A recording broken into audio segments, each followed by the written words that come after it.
EMDR therapy is a type of therapy that is used to address trauma. It stands for eye movement desensitization and reprocessing. To understand EMDR therapy, it's important to understand how trauma works. Trauma is any time something happens that overwhelms your internal resources to deal with it.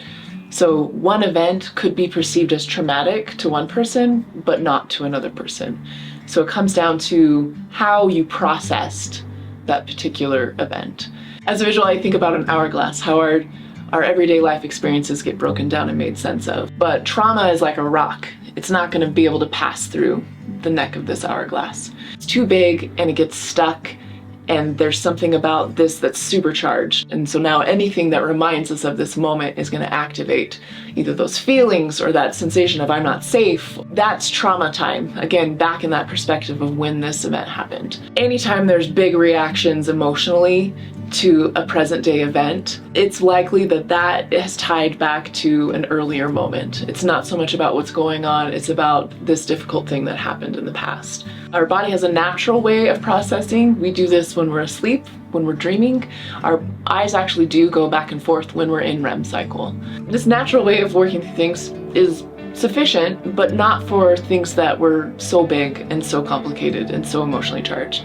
So if it got stored maladaptively or didn't get fully processed, it's now like a recording, so it encapsulates all of the sights, sounds, smells, textures, and all of the sensory data, all of the internal feelings and body sensations as well. But it also encodes that negative belief about yourself, but it's through the perspective of whatever age this event happened. So if this was something that happened at 4 years old, a 4-year-old's brain is going to be making sense of that experience in a completely different way than a 34-year-old's brain. This trauma that lives inside of us doesn't have access to all of these other experiences that we've had as an adult. And so the adult perspective knows that it wasn't the kid's fault that this bad thing happened. The kid believes it was their fault that it happened. And so they carry this belief of, it's my fault, I'm bad, and then they have more experiences in life that are confirmation bias that prove that this belief about myself is true. Sometimes we're dealing with layers. Like we had this original hard event, but then we had all these other difficult events on top of it. So when something happens that has a tie into this moment, it activates the system. That trauma reaction makes it so that person feels all the body sensations again, and it makes it feel as if the thing that happened in the past is now present, is happening now. If the past is getting in the way of the present, is informing the way that you're interacting with the people around you, in your relationships, interfering with the way that you want to connect with others, there might be some material to process there. There might be some trauma to work through. So much of the pain that we carry about the past has to do with the moments that we weren't able to express things. Being able to go back and complete that cycle is a huge part of what EMDR provides.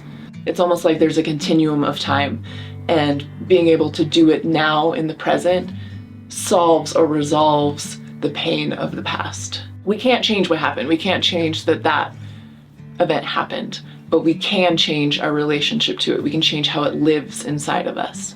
When I do EMDR, we're going in to specifically target painful moments and memories that have those negative beliefs attached to them. Choosing to engage in EMDR is a brave thing. It's difficult to go back and visit the past. It's difficult to bring up all of those emotions again. A lot of times people are avoiding the things that happened in the past. I don't want to think about it. I don't want to talk about it. And there's so much energy that's being put on just avoiding it. So this act of choosing to do therapy is a gift that you're giving yourself to free up that energy to use towards other things, to make it so that your past isn't influencing the present anymore. It's not interfering with your relationships anymore. I know sometimes people worry because they don't have a specific memory from the past that they're coming to therapy to process.